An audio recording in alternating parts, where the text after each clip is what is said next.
Please stand. Right side, please cover the allegiance.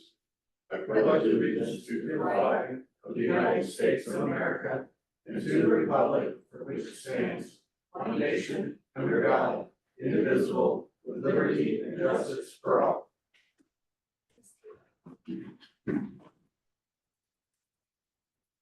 We'll call the council meeting for Monday, the 14th to order. First order of business is roll call. Chris Scott. Here. Brian Height. Here. Brother Williams. Matt Crater. Here. Dave Sis. Here. Present. Next up is approval of the minutes of our June 23rd session. Make a motion to approve those minutes. It's been moved and seconded that we approve the minutes of our June 23rd session. All those in favor say aye. Aye. All opposed, nay. Motion carried. Citizen comments. Want to read it? Margarita White, going to give my address. You're on behalf of. Yes, I'm here on behalf of the Ligonier Marshmallow Festival. As you guys know, I'm the president of the Marshmallow Festival, and so I'm here on behalf of the festival to share updates on the festival. So this year's festival is going to happen from August 29th through September 1st. And so I gave you all a brochure, and you can see some of the events have changed, but mostly it's going to happen as usual. What I did also give you is a report. And this report was a geofencing report that pulled some data for me from the visitor center, the Humboldt County Visitor Center. They pulled that for me to show me how many visitors we get to the Marshmallow Festival. And this is a report based on last year's festival. And so if you go to the third page, it'll tell you that between for the event, or they did 3 days, they did Saturday, Sunday, and Monday. We had an estimated 7,600 to 11,500 people each day come to the festival. So that's 30,000 people that came to over the weekend to the Marshmallow Festival last year. It also tells you on that most of them are local. I mean, you know that most of the people that come to the Marshmallow Festival are local. It also tells you that if you look at the demographics, who are my attendees? Most of them are between 16 and 24 or 25 and 44. We do have some between 45 and 64 and some between older than 65. The median income is where I was really shocked. Because if you see there, half of our people are getting 50,000 or less. And so that was something that I thought, wow, you know, half our people are making $50,000 or less that come to the festival.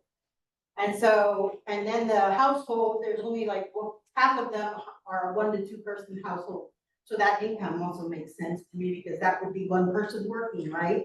One person and a child, okay? And so when the festival committee and we get together and we talk about these events, we want to make sure that we make them feasible for families to come and enjoy, but also we want to make sure that they're not going to spend all kinds of money at the festival. So all of these events are free to them. Only thing that families or festival attendees have to pay for is the food they buy from the vendors or merchandise they buy from the vendors. And if they have children, then they buy tickets for rides. But we also run a pre-sale tickets or sale on tickets at the banks to help that out as well. So the money that we get from our sponsors is what we depend on to be able to do this festival. We could not do it either without the help of the city. So the city employees, the street department, water department, parks department, fire department, police department, we could not do the festival without all those employees because I mean, that's a lot of money that it costs us. It costs us about $45,000 a year to do this festival, and we don't make hardly any money. So we depend on all of these sponsors in this brochure, along with all your city employees, to be able to provide this festival almost free for folks. I mean, we can't charge for parking and we can't charge for admission. And so we've been doing this festival, well, this one called the Ligonier Marshmallow Festival for 34 years, but there's been a festival in Ligonier for longer than that. And so I just wanted to share that report with you. Datify is the company that does this report. And so I gave you a little information about Datify and who's using Datify. But Datify is something that the Little County Visitor Center is gonna start working with so that they can capture more information from others. And the information they capture is off their cell phone, and they capture it off of adults. Anybody 18 and over, they capture on this for their reports. But I just wanted to share that with you and to say thank you for your help and your assistance in providing this festival for folks. I have about 14 people on the festival committee now, and then the weekend of, we have probably another 30 people that are helping in the information tent. And it runs very smoothly. And thank the Lord, we've not had any incidents. And we expect that to continue because of the presence of the city and everybody that's out there. So thank you. Do you guys have any questions for me? Thank you for all you do, Margarita. It's always been a great festival. Thank you. Appreciate it. Under unfinished business, we have some parking restrictions out in Park Meadow we need to address. I sent you the list today from.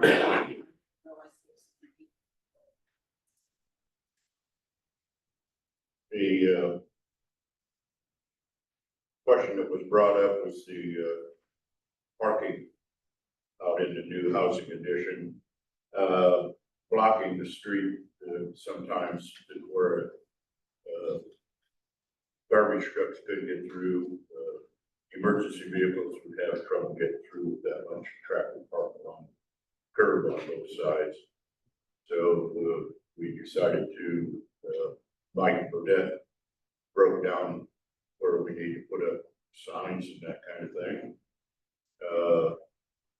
Out in that area, we have Grand Teton Place, and that'd be no parking on the west side of Park Meadow Drive to Bryce Circle.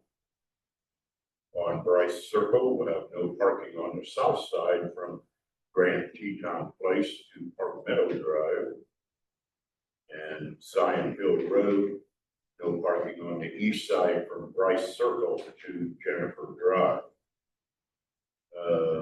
Also, there's an addition of a stop sign on Zion Hill Road at Bryce Circle. So, went out there today, the signs are up, all that, so, Yeah, but we need to get it in ordinance form. okay. So they need to direct the city attorney to create an ordinance. I'll make a motion to have the city attorney. Is in our next board. Second. It's been moved and seconded that we put this into ordinance form. All those in favor say aye. Aye. Those opposed, nay. Motion carried. So just for the purposes of enforcing it, you can warn people. You can't just issue any tickets till after the ordinance is passed and it's been advertised for 3 days. It's actually Grand for Grand.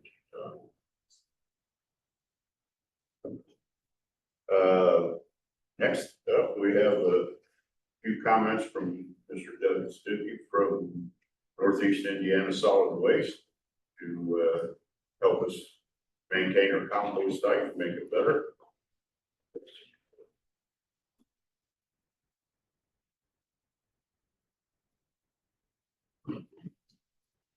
Thank you for having me over here. Thank you for your time. a wonderful city you got here, the city of Murals. I've been the director for the last 11 months, and we had a staffing shortage, so I actually got to come over and grind your compost site over by your park trail, which is just a beautiful place. When we were all finished grinding, I noticed some of the city trucks bringing in new material before we had even left. And the material was a mixture of grass and tree branches. And so I went over and met your street department superintendent, Mike, and one of the employees, Dave, and just had a request if it would be possible to keep the grass and leaves separate from the tree branches. So I was asked to come over and say that.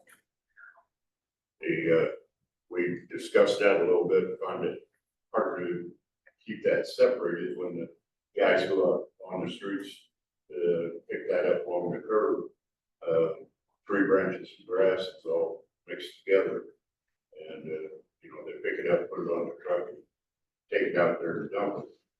Over the years, it's gotten more and more, and possibly your discussion,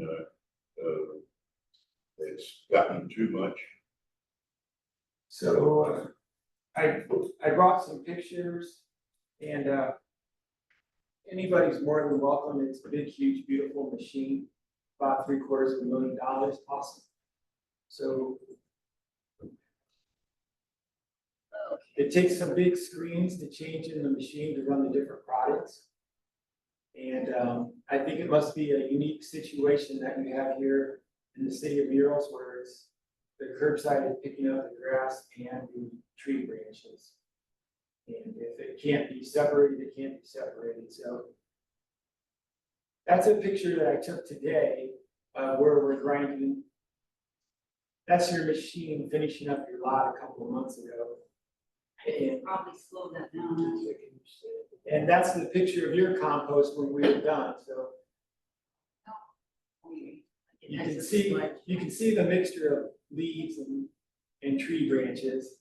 And so what it's kind of making is a big pile of kind of like dirt and tree branches all together. And thank you, Barb. If it doesn't work, I have some. I've got too many keyboards up here, so sorry. I understand. So if it can't be done, it can't be done. But your site out there is all fenced in, and there's not a whole lot of real estate out there. And the people that take away the bulk of the wood chips, they have a good usable product, being full circle recycling, that they can do with that. They probably won't be so apt to take your stuff because it's kind of almost a mixture of compost and wood chips. So, are you guys getting that on your screens too? Yeah. Yeah. I otherwise not cooperating. No, that's fine, Barb. Thank I you. had the slideshow, but I didn't realize it was gonna go so fast. That's okay. So, Doug, how is the brush loaded into the grinder? so we have two big, huge machines, and the one that's the most efficient is a two-person crew. There's a big grappling crane that just grabs it, and drops it up on top of it. It's kind of like a washing machine. It's 8 feet in diameter. And so, I mean, it doesn't do tree stumps and it doesn't do logs over 8 feet. That becomes a real challenge for this. With that gravel, wouldn't some of the grass be falling through that material? Well, it's such a big piece of equipment. It's probably a good grab is about the size of a Volkswagen Bug. So it's going to be everything. So the one picture on the bottom there that looks like a lot of green in it, that's about 1 or 2 grabs with the grab. So it takes everything. This one, And I was very thankful that it has a cap on it because it just looks all kinds of. So that's after we were done with your site, I don't know, maybe 3 or 4 weeks ago. And that was the first city dump truck coming in and bringing the first load in. So that was just a blessing for me to be able to see what it is and why it's so commingled all together. And that must just be a challenge that's unique to Ligonier. haven't seen that in the other 12 communities that we grind. If you're not able to separate it, you're not able to separate it, but just kind of letting you know that the people that take the chips, it's not as a desirable product for them. And I don't want you to run out of room in your area. But, you know, problems arise, just adapt to them and overcome. The green stuff, grass clippings and tree limbs, when that's ground up, it just be put in the compost pile. So typically everywhere else, we have the leaves and grass as one type of compost. And we grind that with a different set of screens in the machine. And then the branches, the trees, and the big diameter stuff all gets ground into wood chips. So it kind of makes two different products.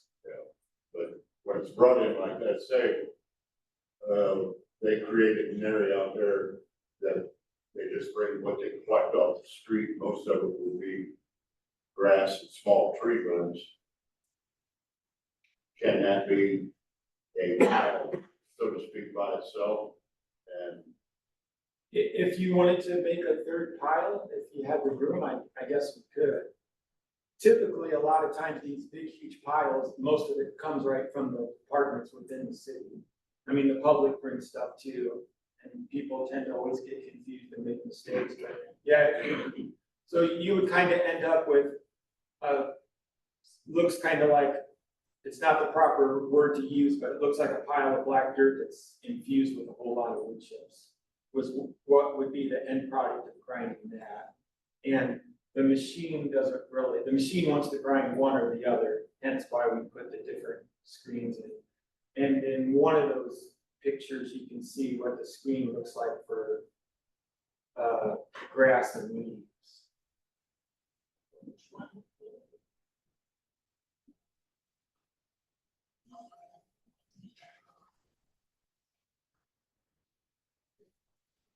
It would have been, so that first email, Barb, it would have been the 6th picture. I don't see it up there. I only had 4 pictures of a girl in the first email. Well, here's a, if anybody wants to see it, here's the paper copy. On the side of the machine is, Yeah, I didn't get that one. is a screen that we would change for the, it's a big piece of metal that we would change for, to do the grass and the leaves. I didn't even take a whole bunch of your time. I appreciate your time.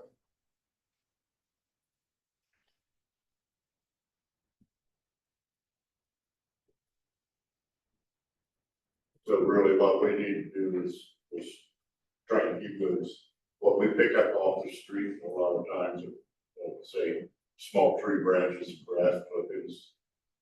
Yeah, I don't know if it's possible with your curbside pickup to have residents like grass clippings and leaves. Usually most municipalities do leaves in the fall, and then they have tree branches after storms. Yeah. So I don't know what your policy is, if it's different or something, but it would, whatever cards on dealt, I'll make them work with. But the ideal hand for me would be to have grass clippings in one truckload and all the branches in another. Right. And then we could use the proper screens to grind and make wood chips from the tree branches, and we could take the leaf, I apologize. We could take the leaves and the grass and make more directly right into compost, the nice black, dark stuff that everybody likes in the spring. Right now, you kind of, the picture in the bottom left, right, yeah, thank you, Barb. That one is what you guys have right now. That's kind of conglomerate of both. It kind of looks like compost with wood chips all through it. And people that typically come and get it by the semi-loads to get it out of there because we make so much of it, that's going to be a harder product for them to work with. To get this. They'd have to do a lot of screening. Have they said they don't want it though? I'm just brand new into it, 11 months. I know from the past, yeah, they have we produce a lot. So their end product is like what you would see at gas stations or big box stores, the plastic bags that are like $3 for $9. Sure. That are usually black or red colored. That's the final product, which is awesome. So circular closed loop. So do you make money from that? Is that how you make operating? No, so we're a district, we're quasi government. Yeah. We're right in the I middle. didn't know that. Your So- tax money. No, we don't make money, it's very nominal that we charge. Tipping fees are when contractors come in and at the bigger sites where we have a man staff, and it's $20 just to do. I think the company that hauls that stuff out pays $50 a semi-load, so it's barely covering fuel. There's a lot of, that machine eats a lot of fuel. Anybody, again, you have an open invitation anytime to come up, see the ride, it's quite something.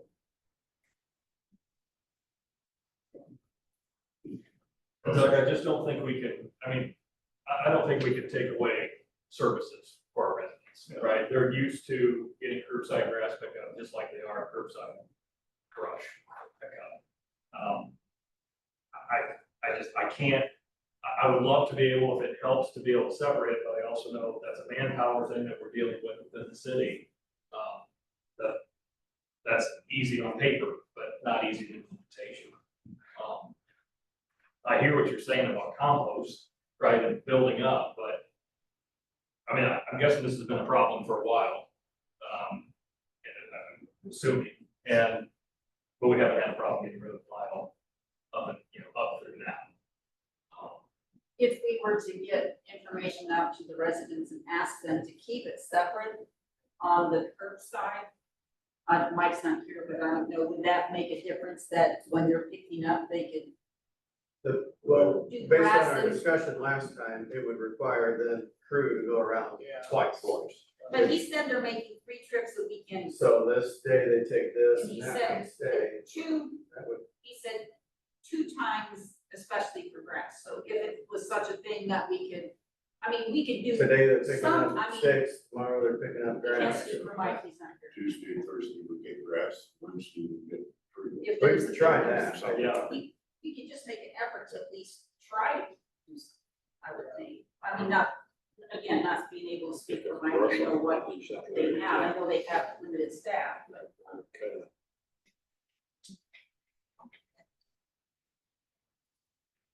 Because without Mike here, we really can't make a decision Right. to speak for his end of things. Doug, I appreciate you sharing some insight though, because it does give a little different perspective on it. But yeah, I don't think we can get rid of services on our end for our people, but we can figure out a middle ground.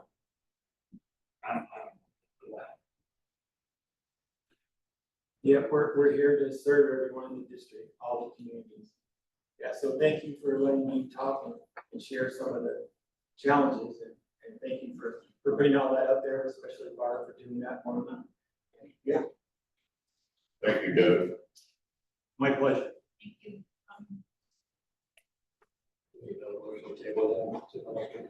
I think we'll continue that conversation with Mike. See what we can do. Here. I'll make a motion to table it. I'll second that.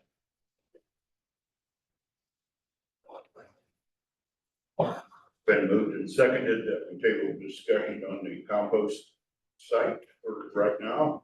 All those in favor say aye. Those opposed, nay. Motion carried. Under new business, we got the confirmation of receipts of Okay, that was Chris and who, I'm Dave. sorry. Chris and Dave. Chris and Dave.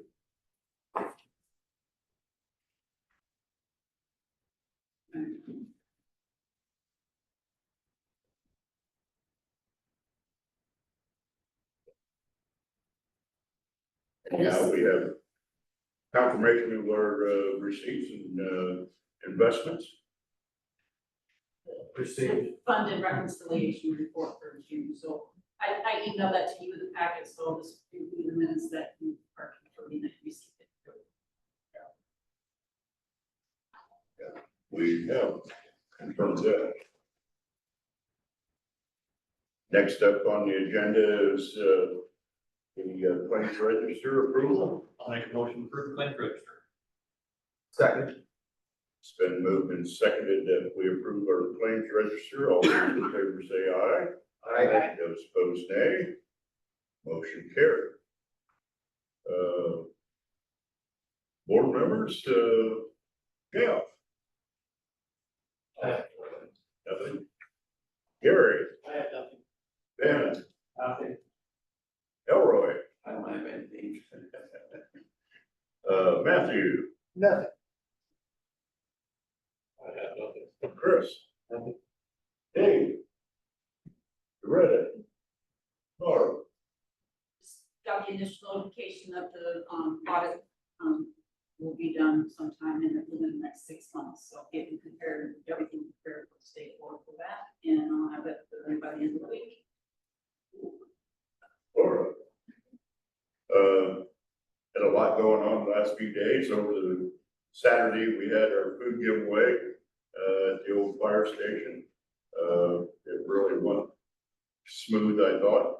Had a huge pile to give away, and, only took a couple hours to take care of that, thanks to our police department and stuff for controlling the traffic, kind of in and out there. We shut down a couple streets for a couple hours there, just a block or so of 3rd and 4th Street to allow the traffic to drive by, and really went smooth. They just drive up, stay in their vehicle, open the doors, and we threw it in.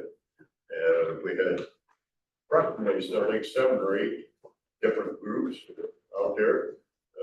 One of them was our Main Street group, and several other groups were out there, handed them out. Everybody took a pile of pallets, and away we went. It really went smooth. Really excited about that.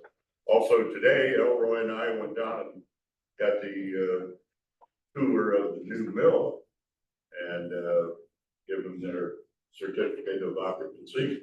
I think later this week, they said they'll probably run their first batch of product through the line. That kind of cleans them out with any little shreds of metal or plastic or anything in there. Wish my wife was here to see that, the mind boggling in there. She worked 20 years at the old mill, and to see this new mill, just absolutely awesome in there. So, be excited to see it up and running and full time.